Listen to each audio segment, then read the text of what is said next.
السلام علیکم class fifth. ہم اپنا یہ چیپٹر جو تھا سنت نبی کی اہمیت، یہ ہم سوال جواب بھی کر چکے تھے اور پڑھ بھی چکے تھے. اس کی ایکسرسائز رہتی ہے.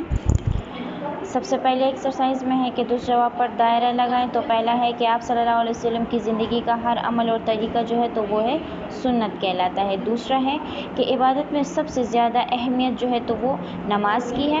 اگلا ہے کہ زندگی کے ایک ایک لمحے کی تفصیل موجود ہے حضرت محمد صلی اللہ علیہ وآلہ وسلم کی. باقی جتنے بھی پیغمبر ہیں ان کی جتنے اللہ نے ہمیں بتانی چاہیے، ہمیں صرف اتنا ہی ان کے بارے میں علم ہے. لیکن نبی اکرم صلی اللہ علیہ وسلم کی زندگی جو ہے تو وہ شروع سے لے کے آخر تک سب کچھ ہمارے سامنے ہے تاکہ ہم بھی اس پر عمل کریں. اگلا ہے کہ حضور صلی اللہ علیہ وسلم نے فرمایا مجھ سے اچھے طریقے سے سیکھ لو مناسک حج. اس حدیث میں تھا کہ مناسک حج مجھ سے اچھے طریقے سے سیکھ لو.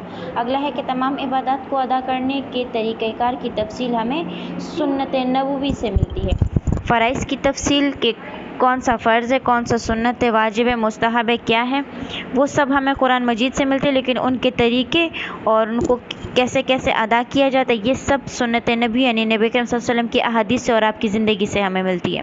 اگلا ہے کہ اللہ نے آپ کی مبارک زندگی کو ساری انسانیت کے لیے قرار دیا ہے تو وہ ہے بہترین نمونہ، بہترین مثال، اسوہ حسنہ جس کو کہتے ہیں عربی میں. پھر خالی جگہ ہے کہ سنت کے معنی طریقہ یا راستہ کے ہیں. اگلا ہے قرآن مجید میں کئی بار نماز قائم کرنے کا حکم دیا ہے، تقریباً 700 مرتبہ نماز قائم کرنے کا حکم دیا ہے. اگلا ہے روزے کے متعلق تمام مسائل اور احکامات رسول صلی اللہ علیہ وسلم نے سمجھائے ہیں. پھر ہے کہ قرآن مجید نے نبی اکرم صلی اللہ علیہ وسلم کی شخصیت کو مستقل اور بہترین رہنما کی حیثیت سے پیش کیا ہے ہمارے عمل کرنے کے لیے.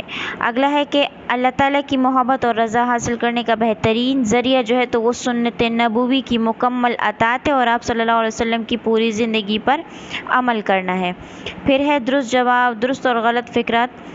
تو پہلا ہے کہ نبی اکرم صلی اللہ علیہ وسلم نے اپنی پوری زندگی اللہ تعالیٰ کے احکامات کے مطابق گزاری ہے. تو یہ بالکل ہی درست ہے کیونکہ کسی بھی پیغمبر کا قول فعل عمل جو ہوتا ہے وہ سب اللہ تعالیٰ کے حکم کے مطابق ہوتا ہے، وہ خود سے کچھ بھی نہیں کرتے. اگلا ہے قرآن مجید اللہ تعالیٰ کی پہلی اور آخری کتاب ہے. تو یہ غلط ہے کیونکہ قرآن کے علاوہ بھی 3 کتابیں اور 100 صحیفے نازل ہو چکے ہیں اس لیے. پھر ہے جو نبی صلی اللہ علیہ وسلم کی پیروی کرتا ہے اللہ تعالیٰ اس سے محبت کرتا ہے. تو یہ بالکل ٹھیک ہے، یہ احادیث سے اور قرآن مجید دونوں سے ثابت ہے. دین اسلام اپنے تمام احکامات عملی نمونے کے ساتھ پیش کرتا ہے. تو یہ بالکل ٹھیک ہے. زکوٰۃ کا نصاب، شرح، ادائیگی اور حقداروں کی مکمل تفصیل قرآن مجید میں موجود ہے. تو یہ غلط ہے. قرآن مجید میں زکوٰۃ کے صرف فرائض موجود ہیں اور جن مکارم جو مصارف ہیں ان کو دینا ہے، جو مصارف ہیں ان کے یعنی جن کو زکوٰۃ دی جاتی ہے صرف وہ ہے.